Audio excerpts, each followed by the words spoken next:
नमस्कार, वक्त हुआ है मसला का और मैं हूं आपके साथ गौरव राजेंद्र। हरियाणा में 5 अक्टूबर यानी कि कल मतदान होना है। जहां जातिगत समीकरण और पार्टी की अंदरूनी कलह केंद्र में है, तो हरियाणा में बहुकोणीय मुकाबला होने की वजह से बीजेपी उम्मीद है कि लोकसभा में निराशाजनक प्रदर्शन के बाद वोटों का बंटवारा उसके पक्ष में हो जाएगा। हरियाणा में विधानसभा चुनाव का प्रचार गुरुवार शाम को थम गया और अब वोटिंग की बारी है। राज्य की सभी 90 विधानसभा सीटों पर एक ही चरण में शनिवार को यानी कि कल मतदान है, जिसमें से 1031 उम्मीदवारों की किस्मत दांव पर लगी है। बीजेपी सत्ता की हैट्रिक लगाने की कवायद में है, तो कांग्रेस अपनी वापसी के लिए बेताब नजर आ रही है। बसपा, इनेलो से लेकर जेजेपी और असपा गठबंधन और आम आदमी पार्टी किंग मेकर बनने की कोशिश में है। हरियाणा का सियासी मिजाज पूरी तरह से एक नहीं है। कहीं बीजेपी का पलड़ा भारी होता है तो कहीं कांग्रेस को बढ़त मिलने की संभावना नजर आ रही है। लेकिन मसला में सवाल यह कि हरियाणा किन मुद्दों पर करने जा रहा है अपना वोट। सवाल यह भी रखेंगे कि क्षेत्रीय पार्टियां कितनी असरदार साबित हो सकती हैं इस चुनाव में। इस पर चर्चा करेंगे, लेकिन उससे पहले कुछ प्रतिक्रिया आपके सामने जो है सुनवा देते हैं। नवरात्रों की शुभकामनाएं देता हूं। कल शाम को 6 बजे प्रचार रुका है और कल 5 तारीख को वोटिंग है। मैं इस प्रदेश के अंदर लगातार हमारा जो केंद्रीय नेतृत्व आया है, उन्होंने आकर के लोगों के बीच में इंटरेक्शन किया है। प्रदेश का आज एक पॉजिटिव माहौल पूरे प्रदेश के अंदर खड़ा है। लोग आदरणीय नरेंद्र मोदी जी जो तीसरी बार प्रधानमंत्री बने हैं, उनके तत्वाधान में प्रदेश को तीव्र गति से विकास की नई ऊंचाइयों के ऊपर पहुंचाने के लिए तैयार हैं। और लगातार जो प्रचार हुआ है, हमारा हर लोगों तक पहुंचना, उनसे मिलना, घर घर जाना, हमारा जो संकल्प पत्र है उसको घर घर व्यक्ति व्यक्ति तक पहुंचाना, हमारे सब कार्यकर्ताओं ने मजबूती से लग करके कि पार्टी का, हमारी सरकार का विजन क्या रहने वाला है, उस विजन को प्रदेश के लोगों के सामने रखा है। प्रदेश के लोगों ने एक्सेप्ट किया है। हमें पूर्ण विश्वास है भारतीय जनता पार्टी हरियाणा में तीसरी बार बहुत बड़े मैंडेट के साथ सरकार बना रही है। क्योंकि अशोक तंवर जी कई पार्टियों में रहे हैं, एक पार्टी में तो रहे नहीं है, क्योंकि उन्होंने सभी पार्टियों का लगभग स्वाद चखा है। और उनकी इच्छा है, जैसी जिसकी इच्छा होती है वो उन्होंने कुछ सोचा होगा, ठीक सोचा होगा, परंतु प्रदेश के लोग जानते हैं सभी पार्टियों का स्वाद चखा है। आज डिस्पैच हम अपनी पोलिंग पार्टीज को कर रहे हैं, तो आखिरी जो ट्रेनिंग रहती है तो वो अभी ट्रेनिंग सभी जगह चल रही है। तो तैयारी हमारी पूर्ण है, चाहे मटेरियल की हो, ईवीएम की हो, या फिर जो डिस्पैच कर रहे हैं जो व्हीकल्स हो उनकी हो, या सुरक्षा की दृष्टि से हो, तो सारी तैयारियां हमारी हैं। तो कल सुबह से पोलिंग शुरू रहेगी। सभी लोगों से मेरा आग्रह है कि ज्यादा से ज्यादा संख्या में आए और अपने वोट का प्रयोग करें। साथ ही मैं ये भी कहना चाहता हूं कि कोई भी अगर शरारती तत्व किसी प्रकार का विघन डालने की कोशिश करता है या कोई शरारत करता है इलेक्शन में, तो उसके खिलाफ सख्त से सख्त कार्रवाई की जाएगी। पूरी एडमिनिस्ट्रेशन, पूरा पुलिस महकमा तैनात है। अगर कोई भी ऐसा व्यक्ति मिलता है या कोई भी शरारती तत्व मिलता है तो उसके खिलाफ कड़ी से कड़ी कार्रवाई है।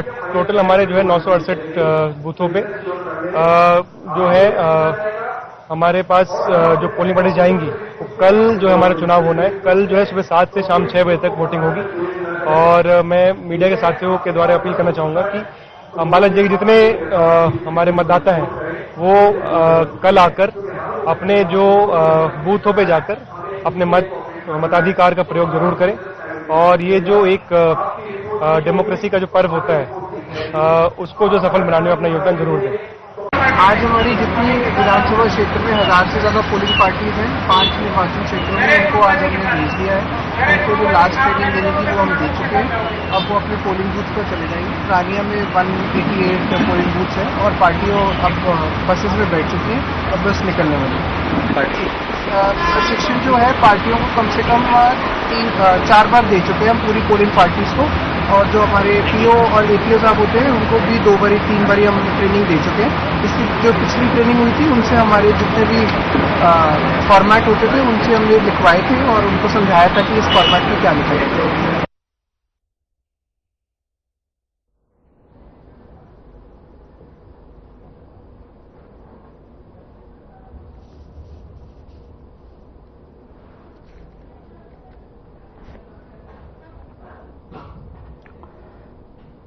कल सुबह 7 बजे से शाम 6 बजे तक वोटिंग होनी है हरियाणा में। जिस तरीके से सभी पार्टियों ने अपना दमखम दिखाया, उस पर जो है जनता जनार्दन है। कल जनता की बारी है, किसे चुनेगी, कैसे चुनेगी, किन मुद्दों के साथ चुनेगी, इस पर बहस करेंगे, इस पर चर्चा करेंगे। हमारे साथ पैनल जुड़ा हुआ है, लेकिन साथ ही एक अपील लगातार हम कर रहे हैं कि सभी लोग जो है ज्यादा से ज्यादा संख्या में जाकर अपने मत का प्रयोग करें। इसी के साथ जो है मसला की चर्चा की जो है शुरुआत करते हैं। मसला में तमाम सारे गेस्ट हमारे साथ जुड़े हुए हैं, उनके पास उनका तारुफ करा देता हूं मैं आपसे। वैशाली तोमर प्रवक्ता बीजेपी की तरफ से जुड़ रही हैं, स्वागत है मैडम आपका बहुत बहुत। और अंशु वत्स प्रवक्ता कांग्रेस की तरफ से जुड़ रहे हैं, कांग्रेस का पक्ष रखते नजर आएंगे। विनय यादव हैं प्रवक्ता आम आदमी पार्टी का, और आम आदमी पार्टी की तरफ से विनय यादव जी बहुत बहुत स्वागत है आपका भी।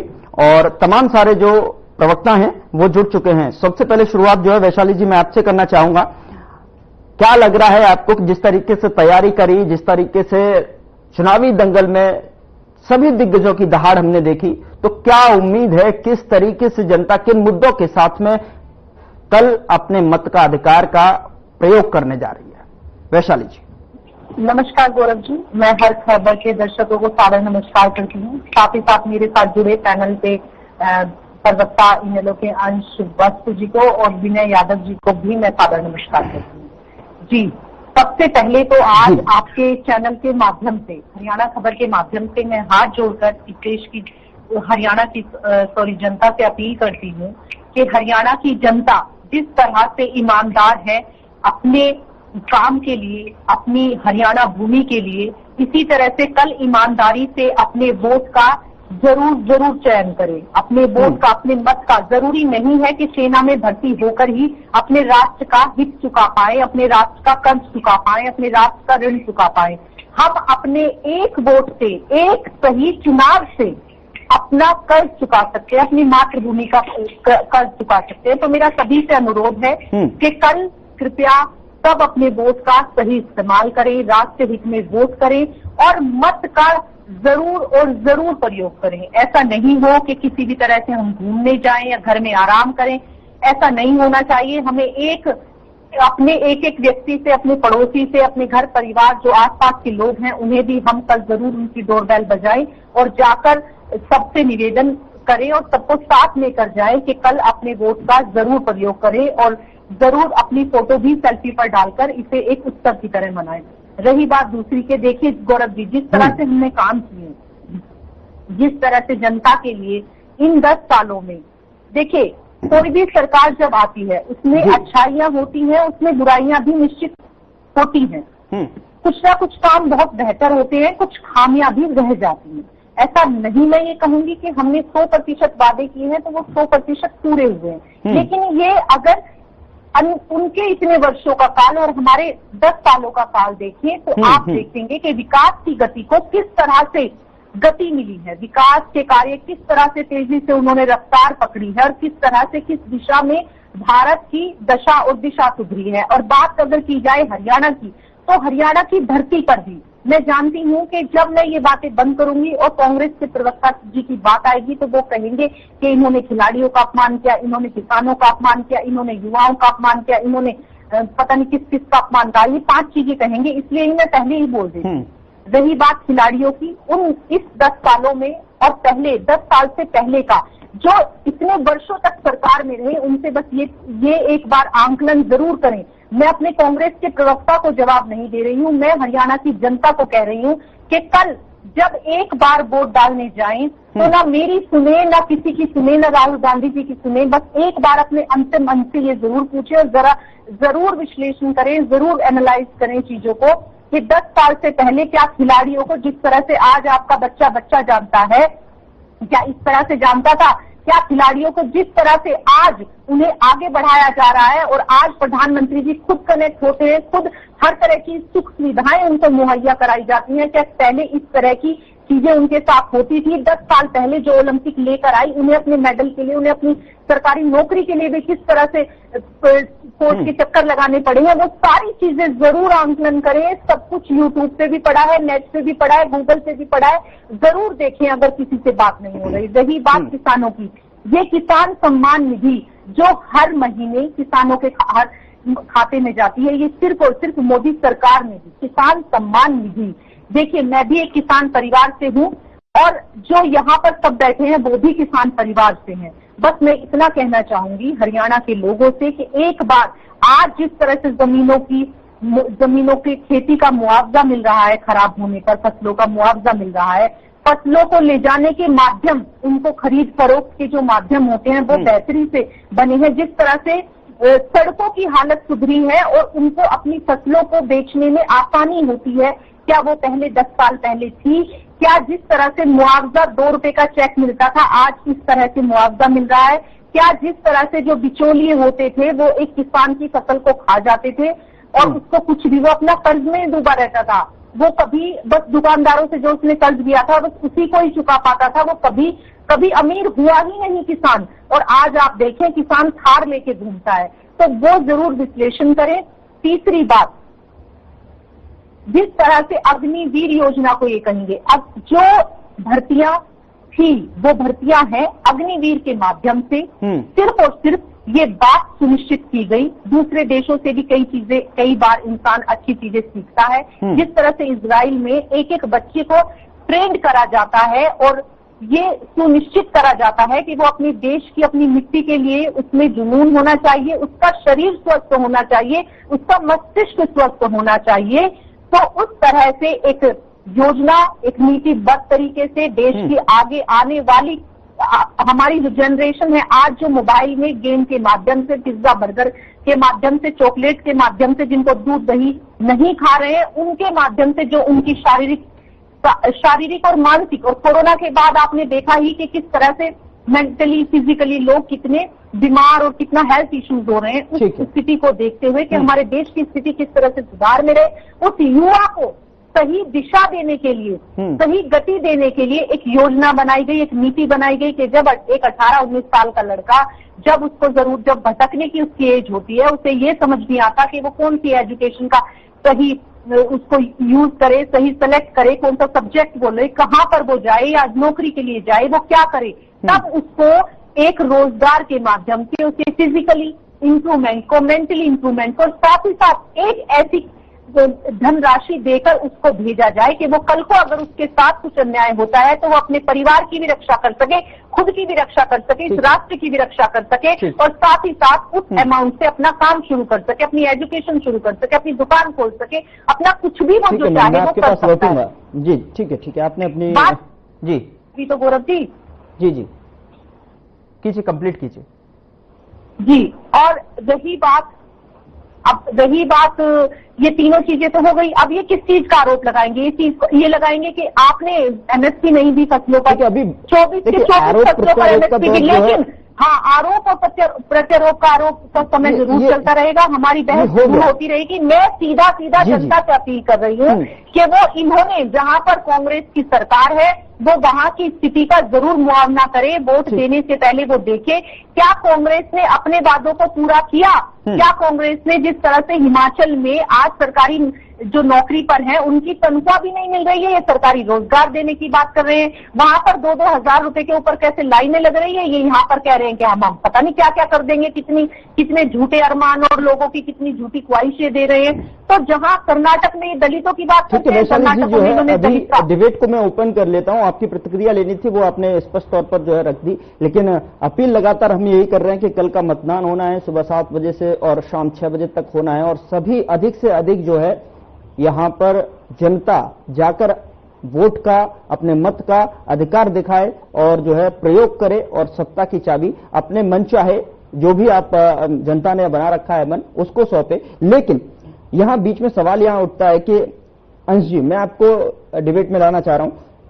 आपसे सवाल है कि जिस तरीके से कांग्रेस की स्थिति आपने देखी, किस तरीके से रहा, क्या दौर रहा और किस तरीके से जो है लोकसभा पर भी नजर डाली अच्छे से। लोकसभा में आपका बहुमत जो है 50-50 के बीच में पहुंचा, लेकिन इस बार की क्या आपको उम्मीद लग रही है? जिस तरीके से तस्वीर निकल कर आई अंतर्कलह को समझा के बाद में समझाना बुझाना वहां पर चलता रहा, उसके बाद क्या आपको लग रहा है कि 10 साल का जो वनवास है उसमें उसको काटने का या फिर उसको हटाने का, जो जमीन सूखी हुई है उसको जो है जमीन को वापस लेने का वक्त है? क्या उम्मीद है, क्या आ सकता है? 10 साल का वनवास खत्म हो सकता है?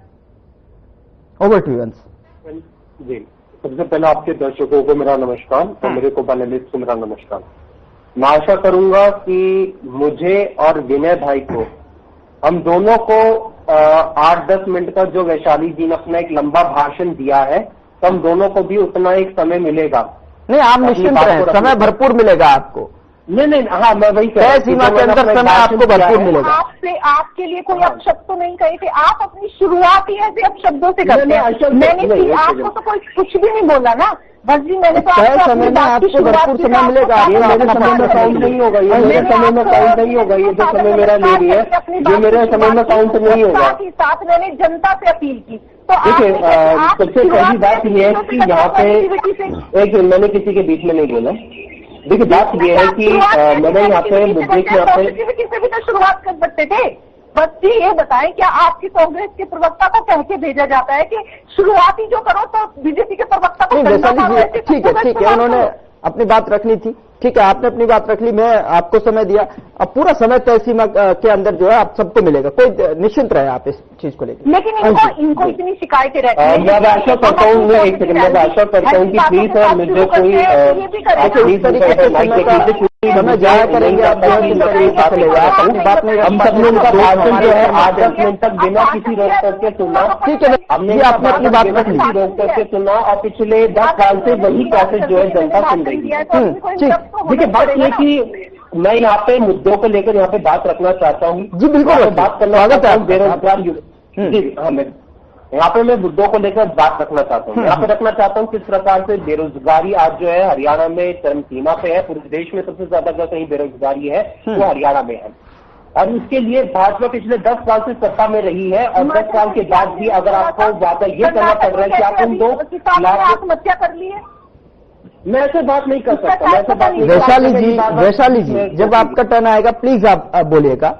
नहीं, ठीक है, आप नोट डाउन कर लीजिए उस पॉइंट को, लेकिन उनको भी अपना पक्ष रखने दीजिए, डिबेट ओपन होने दीजिए। शुरुआती करी के मैंने भाषण दिया है, अब बताएं फिर आप कैसे भाषण कैसे बंद होता है?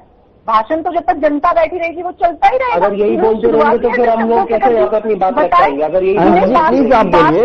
वैशाली जी, मैंने आपको पूरा समय दिया, आपको पूरा समय दिया सुनने का, बोलने का, और हमने पूरी तरीके से सुना। कोई दिक्कत नहीं, कोई देखिए बात ये हैरानी की बात नहीं है, इसमें कोई दिक्कत नहीं। आप अगर आपको लग रहा है कि क्या दूसरे प्रवक्ता किस तरीके से काउंटर कर रहे हैं, आप उस पॉइंट को नोट डाउन कर लीजिए, उसका जवाब जब मैं आपके पास आऊंगा तब आप दे दीजिएगा। जी देखिए, असलियत ये है कि ये बस शांत हो जा रहे हैं। ओके, शुक्रिया। अब मैं आशा करता हूँ कि प्लीज आप इसे संभाल लीजिएगा यहाँ पे किसी को, क्योंकि बात एक ही है, ऐसे हम बार बार अपनी बात नहीं रख सकते। हम किसी को बिना रोक टोक के बात सुन रहे हैं, तो जनता से हम आपसे आशा करते हैं कि हमारी बात को भी बिना बिल्कुल। आप देखिए, आपने कितना समय ले लिया, आपने दूसरे मैंने नहीं लिया, मैंने किसी का समय नहीं लिया है, ये बीच में बोल रही है। नहीं, आप दूसरे प्रवक्ताओं को समझाने आए हैं कि जनता को समझाने आए हैं? आप जनता को समझाइए, आपको मुझे समझाने आए हैं। नहीं, ठीक है, आपने समय लिया, उसमें अपना पॉइंट ये है कि आज बेरोजगार युवा जो है वो कैसे भाजपा को वोट दे दें। असलियत ये है कि जो आज 10 साल के बाद सत्ता में रहने के बाद भी अगर भाजपा को ये वादा करना पड़ रहा है कि 2 लाख खाली पड़े सरकारी पदों को भरेंगे, तो मैं पूछता हूं कि आपने 10 साल से क्या काम किया है? मैं पूछता हूं कि आपने 30 जो पेपर लीक हुए तो उसका आपने क्या आपने संज्ञान लिया? आप एक कानून बता दीजिए जो आपने पेपर लीक की समस्या को रोकने के लिए लाए हो। आप इस चीज पर जवाब दे दीजिए। अब इस चीज पर जवाब दे दीजिए, अगर आपको 10 साल में सत्ता में रहने के बाद भी अगर आपको कहना पड़ रहा है कि हम 500 रुपए में सिलेंडर देंगे, तो आपने क्यों 10 साल से महंगाई को इतनी ज्यादा बढ़ाए रखा कि हरियाणा की महिलाओं को जो है आज 1100 रुपए में सिलेंडर लेना पड़ा। आज मैं आपसे सवाल पूछूं कि आप जो कांग्रेस पार्टी जो 2000 रुपए में महिलाओं को महंगाई भत्ता देने की बात कर रही है, तो आप आज उनको 2100 रुपए दे रहे हैं। आप जब 2100 रुपए दे रहे हैं तो आप ये बात स्वीकार कर रहे हैं कि आज जो है हरियाणा में महंगाई उतनी ज्यादा है कि महिलाओं को अगर आप 2100 रुपए नहीं देंगी तो हरियाणा की महिलाएं जो है वो अपना घर जो चला नहीं पाएंगी। आज आपने महंगाई की बात को भी स्वीकार किया और बेरोजगारी की बात को भी स्वीकार किया। आप यहाँ पे किस मुंह से किसानों से वोट मांगने जाएंगे? आप यहाँ पे बैठे भाजपा की प्रवक्ता जो है किसानों को लेकर बड़ी कसीदे करने का काम कर रही है और इस देश के प्रधानमंत्री भी। लेकिन असल बात क्या है, किसान आज भी दिल्ली पे बैठा है अपनी मांगों को लेकर कि वो आज एमएसपी पे लीगल गारंटी कहते हैं। आप अपने घोषणा पत्र में एमएसपी की बात कर रहे हैं, लेकिन आपकी केंद्र की सरकार में सवाल पूछूं कि क्यों एमएसपी की लीगल गारंटी देने से बच रही है? इस चीज का जवाब देके जाए, आप इस चीज का जवाब देके जाइए। यहाँ पे आप किसानों को लेकर बड़ी बड़ी बातें कर रही है, लेकिन आपकी जब केंद्र की सरकार अंबानी अडानी के 16 लाख करोड़ रुपए के कर्ज माफ कर सकते हैं, तो इस देश के गरीब किसानों के कर्ज माफी से उनको क्या परेशानी है? इस चीज का जवाब आप देके जाइए। आप इस चीज का जवाब देके जाइए कि आपने गरीबों से आपने परिवार पहचान पत्र में उनको क्यों उलझाए रखा? आपने उनको पोर्टलों में क्यों उलझाए रखा? और 10 साल के बाद जब आपके मुख्यमंत्री बदले और नायब सिंह सैनी जी आए तो आपने बात स्वीकार किया कि पोर्टल की सुविधा जो थी वो गलत थी और आप उसको ऑफलाइन की सुविधा में लाना चाहते हैं, क्योंकि जनता जो है पोर्टल की परेशानी से जूझ रही है। तो आप किस मुंह से जो पहलवानों की यहाँ पे बात कर रहे हैं? जब विनीश फोगाट जो थी वो दिल्ली के जनता मंच पर बैठी रही, जब वो ओलंपिक में मेडल लेकर आई थी तो मोदी जी ने उनको अपने घर पे बुलाया था, मान सम्मान दिया। लेकिन जब वही विनीश फोगाट जब अपने मान सम्मान के लिए दिल्ली के जनता मंच पर बैठी रही तो आपकी एक भी महिला सांसद जो थी उनसे मिलने नहीं गई, वो भी तब जब उन्होंने तमाम आपकी महिला सांसदों को लेटर लिखा था और उनसे विनती की थी, उसके बाद भी आपने उनको नजरअंदाज कर दिया था। और आप यहाँ पे किस मुंह से महिलाओं की बात कर रही है? आप किस मुंह से यहाँ पे बैठ के महिलाओं की बात कर रही है, जब इसी हरियाणा प्रदेश में प्रधानमंत्री मोदी जी ने बेटी बचाओ बेटी पढ़ाओ का नारा दिया था और उसके बाद आज हरियाणा में स्थिति यह है कि 5 सालों में 50% महिलाओं के ऊपर हो रहे अपराध में वृद्धि हुई है आपके कार्यकाल में। तो आप किस मुंह से महिलाओं की यहाँ पे बात कर रहे हैं? आप यहाँ पे मेरे से बात कर रहे थे खिलाड़ियों के लिए हमने क्या किया था? हमने खिलाड़ियों के लिए पदक पाओ पद लाओ जैसी योजना लेकर आए थे।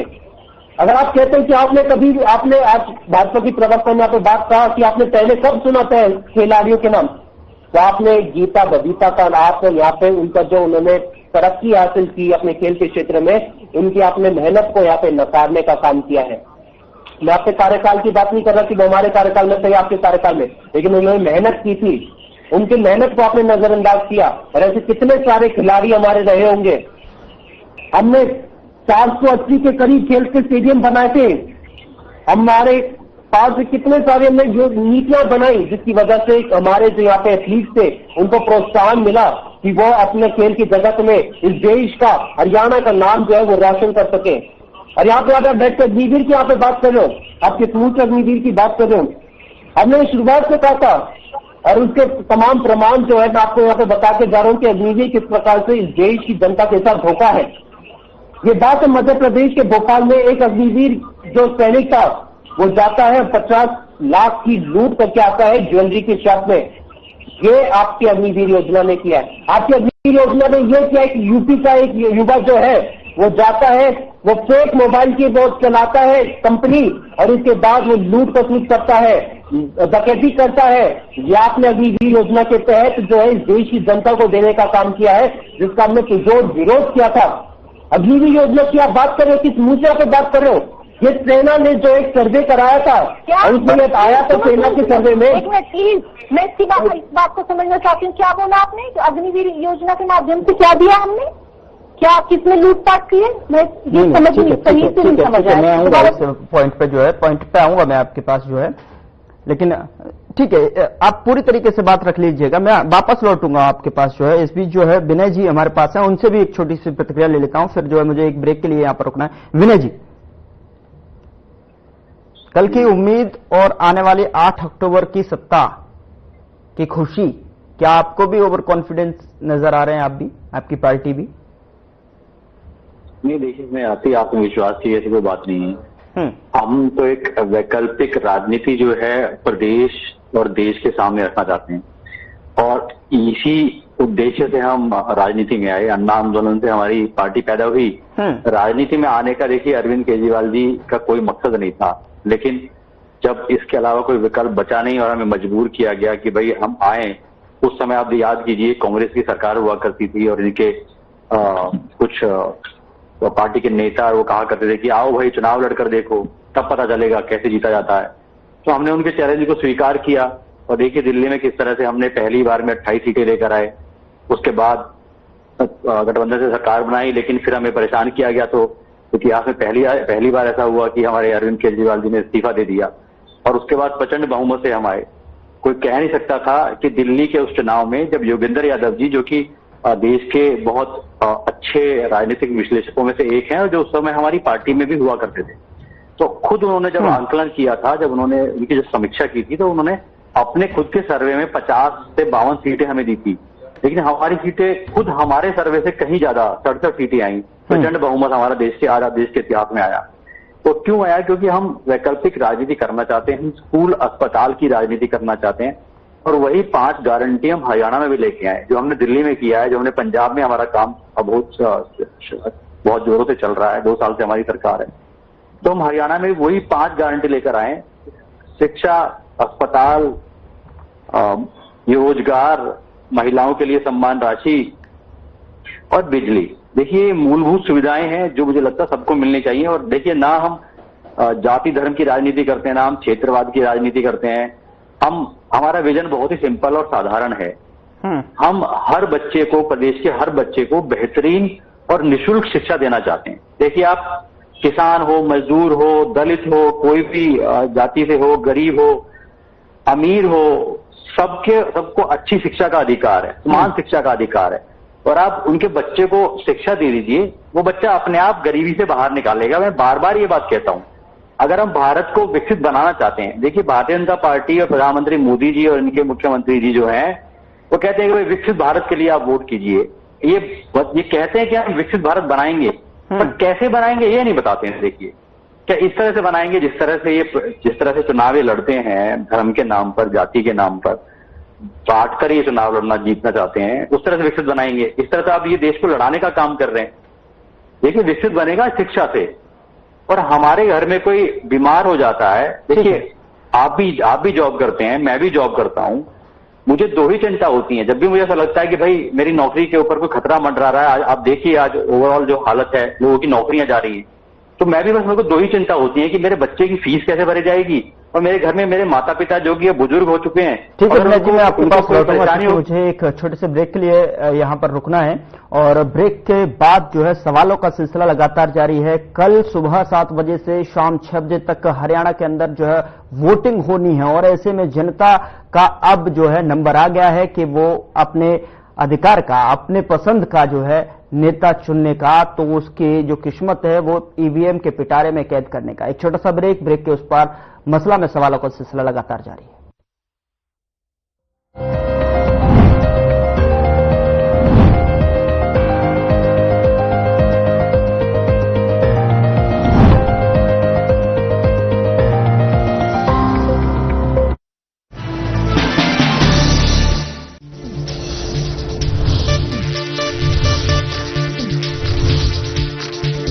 साधना इंस्टीट्यूट के छात्र हर साल नए नए जगहों पर, नए नए संस्थानों पर काम करने के लिए जाते हैं, उन्हें प्लेसमेंट मिलता है और साथ ही साथ वो संस्थानों का और साधना इंस्टीट्यूट का नाम भी रोशन करते हैं। तो अगर आप इलेक्ट्रॉनिक मीडिया, मास कम्युनिकेशन में अपना करियर बनाना चाहते हैं तो साधना इंस्टीट्यूट आपके लिए एक सबसे बढ़िया विकल्प है।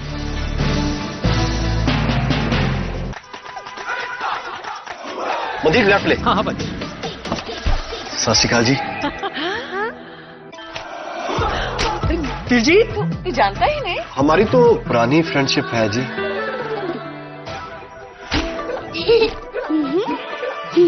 मैं क्या जी, सब जानते हैं, जहाँ देखे मारियो, अपना समझ के खा लियो। दिलजीत एक सेल्फी तो बनती है ना। चुलबुला बनूं जिसकी हर बात में भूल जाए। मेरी जैसी मेरी अपनी पताका चाय, गजब का स्वाद। Through constant innovation, the group provides its clients with value-added, environment-friendly products. We are committed to provide quality products and services at optimum cost with the continuous improvement in the quality management system. Producing high-value paper, making us India's largest producer of branded papers, fine papers and packaging broad segments. Focused on customers in all our operations. Hence, extensive investments are made towards people and people practices. KRPL world's leading eco-friendly paper from agro residue. चुलबुलापन जिसकी हर बात में भूल जाए मेरी जैसी मेरी अपनी पताका। पताका चाय, गजब का स्वाद। मैं क्या जी सब जानते हैं, जहां दिखे मारियो अपना समझ के खा लियो। या देवी सर्वभूतेषु मातृरूपेण संस्थिता नमस्तस्यै नमस्तस्यै नमस्तस्यै नमो नमः।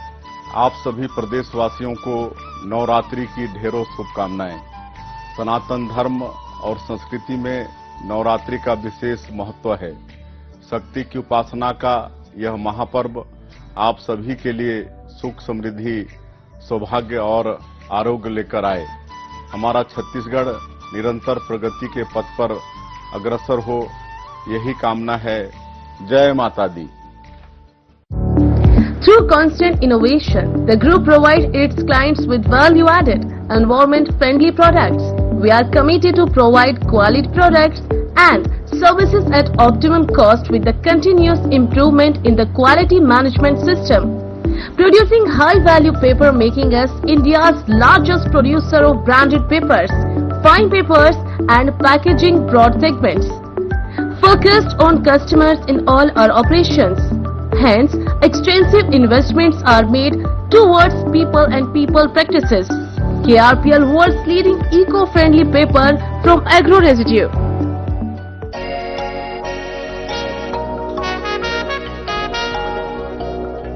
तुम हुस्न परी तुम जाने जहां हो इतनी।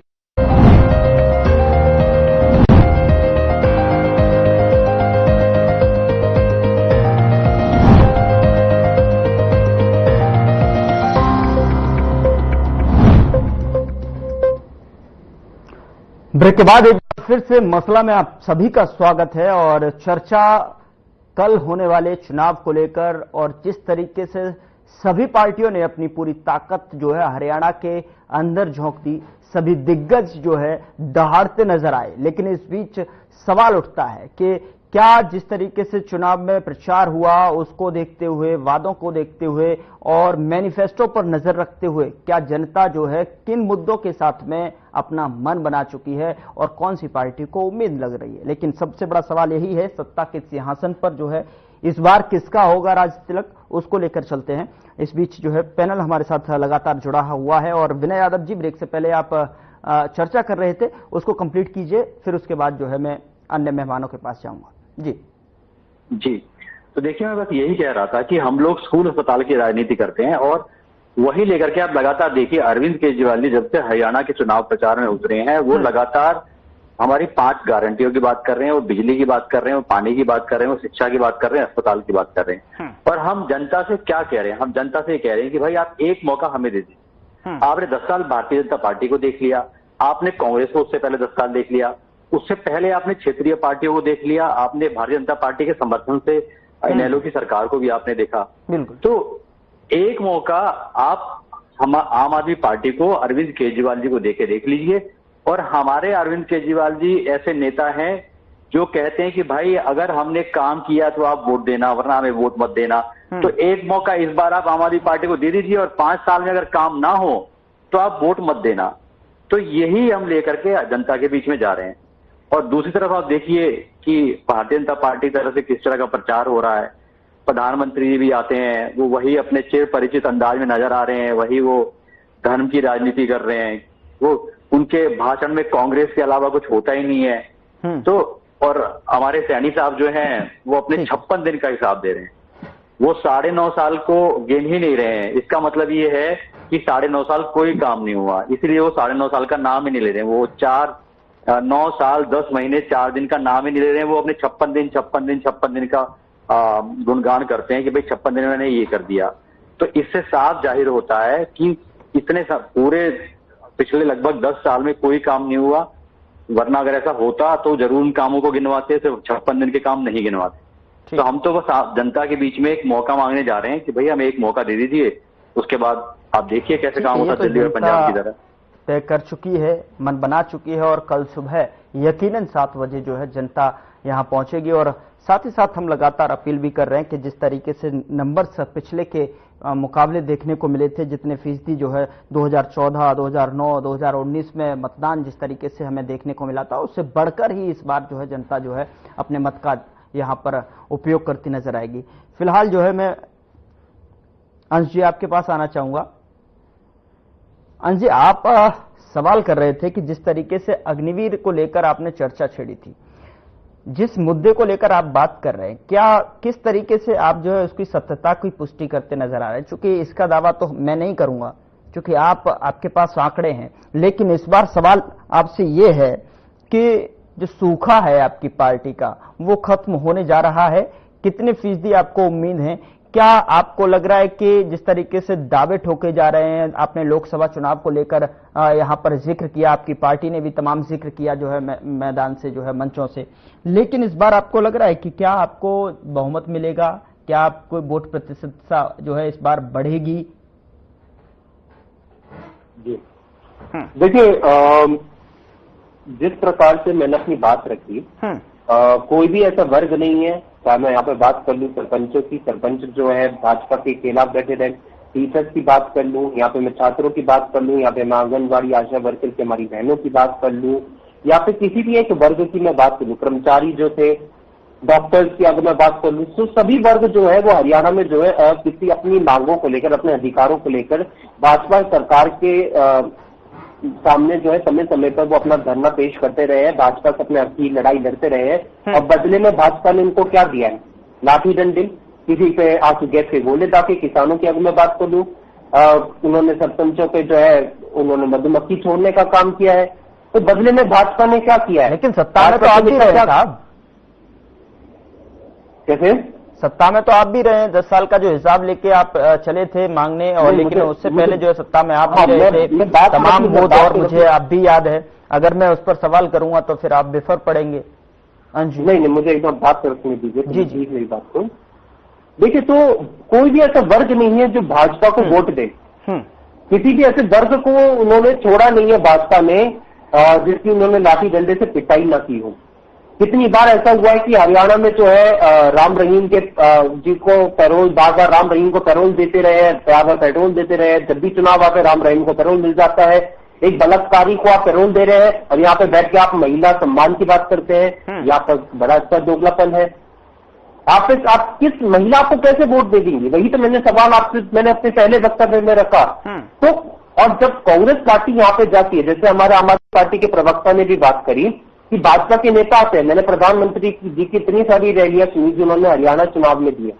प्रधानमंत्री मोदी जी क्या आप रैली को सुनो, वो 30 मिनट के करीब वो अपना भाषण देते हैं, जिसमें से वो 20 से 25 मिनटों से कांग्रेस को कोस में लगा देते हैं। उसके बाद थोड़ा बहुत जो है वो अपने प्रत्याशियों के बारे में थोड़ा बहुत बोल देते हैं। तो आप जनता को क्या आपने डिलीवर किया पिछले 10 सालों में, और आगे क्या डिलीवर करने वाले हैं उसको लेकर तो वो चर्चा कर ही नहीं रहे। उनका पूरा नैरेटिव क्या है, किस चीज का अड़ा हुआ है? इस चीज से कि कांग्रेस पार्टी जो दलित विरोधी है, आपके एकमात्र जो बड़े दलित नेता थे वो तो कांग्रेस पार्टी में शामिल हो गए। आप किस मुद्दे पर दलित विरोधी की बात कर रहे हैं? यहाँ पे आप शैलजा जी को अपने बुलाने की बात कर रहे थे, शैलजा जी तो गई नहीं, वो तो अभी भी कह रही कि मैं कांग्रेस की हूँ। तो आपका तो पूरा आपका नैरेटिव जो तो इसी चीज से अड़ा हुआ था। और दूसरा आप जनता के बीच में जब तक आपका अहंकार रहेगा, एक युवा की मेरे को अभी भी याद है, मनोहर लाल जी की एक सभा थी और वहां पे एक युवा ने कहा कि आपका सरकार नहीं बन रही है। मनोहर लाल जी ने कैसे उसको धक्का मार के बाहर निकाल दिया था। ये अभी हाल फिलहाल की बात है, कुछ दिन पहले की। तो जब तक आपके नेताओं के अंदर अहंकार रहेगा तो जनता आपको किस बिना पे वोट दे दे? और इस वजह से कांग्रेस पार्टी को एक विकल्प के तौर पे देखते हैं, क्योंकि कांग्रेस पार्टी जो है जगह जगह जाकर अपने 7 वादों को लेकर बात कर रही है। हम कहते हैं कि जो हमने किया है, वो जो हमने कहा है, वो हमने करके दिखाया है। चाहे मैं यहाँ पे बात कर लूं, हमारे किसी भी राज्य की यहाँ पे बात कर लूं, हमने यहाँ पे बात की कि हम 100 गज के प्लॉट देंगे, ये हमारी योजना पहले भी थी, जिसको हम आगे लेके जाने की बात कर रहे हैं। तो वही बात की, आपके राज्य में 2-2 रुपए के चेक वहां पर आते थे साहब। आप हितैषी बनते हैं, सभी राजनीतिक दल जो है अपने अपने, देखिए सब जो है अपने आप को अव्वल साबित करने के लिए मैदान में रहते हैं, और जो है चुनावी माहौल में खासतौर पर जो है जिस तरीके से देखने को मिलता है, बहुत पुख्ता दावे जो है यहाँ पर करने को मिलते हैं, लेकिन नहीं, आप इस चीज की आप बात कर रहे हैं, आपको पता होगा तेलंगाना में मैं बात नहीं कर रहा हूँ, पार्टियां बात कर रही है सर। मैं क्यों बात करूंगा साहब, मैं प्रवक्ता थोड़ी ना हूँ, पार्टियां बात कर रही है, सत्ता पर बात रखी ना। नहीं, आपने बात रखी है ना, मैं तो आपकी बात मैं जनता को इसलिए बताना चाहता हूँ, आपने बात रखी है, इस वजह से मैं आपके माध्यम से जनता को बताना चाहता हूँ। आज हमारी तेलंगाना में हमारी सरकार बनी, वहां पर हमने कर्ज माफी की जो है, वहां पे किसानों के कर्ज माफी की हमने वहां पर शुरुआत कर दी। हमारी मध्य प्रदेश में बनी थी, हमारी जो कुछ थोड़े से टेन्योर के लिए जो हमारी रही थी, क्योंकि बाद में तो बिल्कुल हरियाणा की बात को लेकर हरियाणा की, लेकिन जो थोड़े से टेन्योर की हमारी सरकार किसानों को कर्ज माफी की, उस पर जो है आकलन किया जाए अंश जी, तो यहाँ पर आपकी भी पार्टी ने अपना जो है सत्ता में रही है, सत्ता में काबिज हुई है, फिर उसके बाद तो हमारी तक पार्टी सत्ता में रही है। नहीं है, जब हमारी पार्टी सत्ता में किसानों को लेकर दिखाई दे रहा है, पहले भी किसानों को लेकर अगर बात हुई तो बड़ा अच्छा लगता। नहीं, देखिए, जब हमारी पार्टी जो थी सत्ता में रही थी, उस समय हरियाणा की पहचान क्या थी? जय जवान, जय किसान, जय पहलवान, इन 3 से जाना जाता था। हरियाणा जो था रोजगार में अव्वल था। लेकिन स्वामीनाथन रिपोर्ट की बात जिक्र आता था, वो दौर मुझे भी याद है। खैर, उस पर नहीं जाऊंगा जी। आपको याद होगा, आंकड़े पे बात करते ना, आंकड़े पे बात करते हैं। ठीक है, कांग्रेस पार्टी के समय पे क्या था? हमारे समय पे में अव्वल था हरियाणा, हमारे समय पे जो है पर कैपिटा इनकम में अव्वल था। प्रति व्यक्ति रोजगार में आज कानून व्यवस्था अच्छी थी, आज तो है इनको खुद के नेता कह रहे कि कानून व्यवस्था चरमरा गई है। ठीक है साहब, ठीक है, मैं उस पर नहीं जाऊंगा कि पहले जो है क्या चल रहा था, किस तरीके से स्वामीनाथन रिपोर्ट और किस तरीके से उसको लागू नहीं किया गया, किस तरीके से उस पर बात नहीं की गई। लेकिन इसको जो है ओवरव्यू करता हूं मैं जो है वैशाली जी को, अंश वर्सेस जो है यहां पर वैशाली जी जवाब देंगी। वैशाली जी, चूंकि as a spokesperson BJP प्रवक्ता के तौर पर जो है क्या कहना चाहेंगे? मैं ये कहना चाहूंगी कि बस इनको ये कोई समझाए कि 10 साल पहले हम सरकार में आए, वत्स जी तो रोजगार मिल गया होगा, वत्स जी तो युवा है, 10 साल पहले इन्हें रोजगार मिल गया होगा। ये तो अरे बाबा, अब 10 साल पहले तो मिला होगा, 10 साल पहले तो मिला होगा भाई। अगर आपने रोजगार दिए तो आज हरियाणा जो है बेरोजगारी में अव्वल क्यों है? आप एक चीज बता दीजिए, अगर आपने रोजगार दिए तो आपने 2 लाख सरकारी पद खाली कैसे है? तो ये जो आपने इतने वर्षों तक सरकार में रहे, तब रोजगारी को लेकर कोई सब लोगों को रोजगार मिला। ये 2 लाख सरकारी हमने किसी का रोजगार छीन लिया, हमने किसी का रोजगार छीन लिया, हमने किसी का रोजगार छीन लिया। एक्चुअली क्या है ना, आपको आपने छीनने का साहस नहीं है, आपको यही वादा करना पड़ रहा है कि आप 2 लाख सरकारी पद तो भरेंगे। आपने 10 साल में तो हर कोई सरकार भरती है। आप कह रहे हैं, इन्होंने कहा गौरव जी कि हमने कोई सा ऐसा वर्ग बता दो जिस पर डंडे नहीं मरवाई। आपने क्या कार्रवाई की? इतने 1000 संतों को गोलियां चलवा दी थी, जबरदस्ती इन्होंने बंदियां करवा दी थी। इन्होंने इतने सारे संतों पर गोली चलवाई और इन्होंने राजीव गांधी ने कहा था, इंदिरा गांधी जी नहीं, राजीव गांधी ने कहा था कि अगर कोई मरता है तो पंजाबियों को मारा था। इन्होंने इतने सरकारों पर गोलियां चलवाई थी कि अगर कोई एक बड़ा बरगद का पेड़ हिलता है तो धरती हिलती है। इतने सरदारों पंजाबियों को इन्होंने मरवा दिया था, क्योंकि इनकी माता श्री लोगों ने मार दिया था। कानून व्यवस्था कह रहे कि आपके राज्य में जो है कानून व्यवस्था चरमरा दी है। राहुल गांधी जी के बयान सुना,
आपकी पार्टी की तरफ से कहा जा रहा है? ऑनलाइन से जी, बिल्कुल कहा जा रहा है। जवाब दे दीजिए। जी जी ये देखिए, बिल्कुल कहा जा रहा है। वो इसलिए कहा जा रहा है क्योंकि कहीं ना कहीं सत्ता विरोधी लहर हरियाणा दिख रही है। यही नाम है जो है भारतीय जनता पार्टी के खिलाफ आ रहे हैं। जिससे लोकसभा में इस तरह का माहौल था और हरियाणा देखिए बराबरी करारे जीरो कांग्रेस की जीरो बीजेपी की होती थी।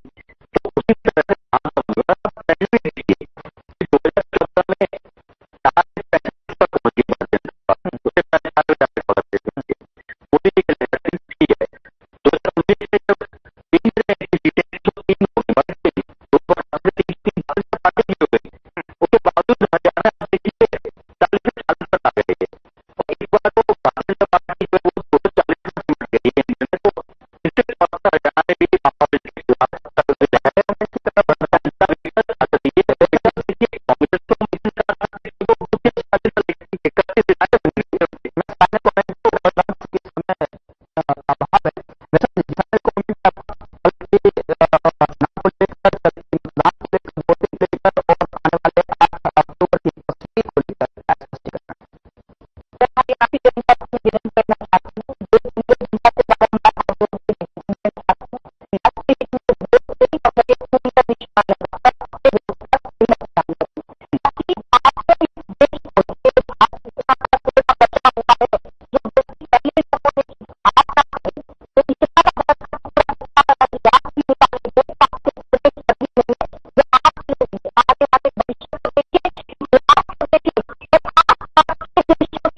के हित में वोट करें। धन्यवाद। ठीक है अंशी, मैं आपके पास आ ही रहा हूँ। इसको सुनने में ज्यादा तड़पड़ा बोलने के लिए। ठीक है, फाइनल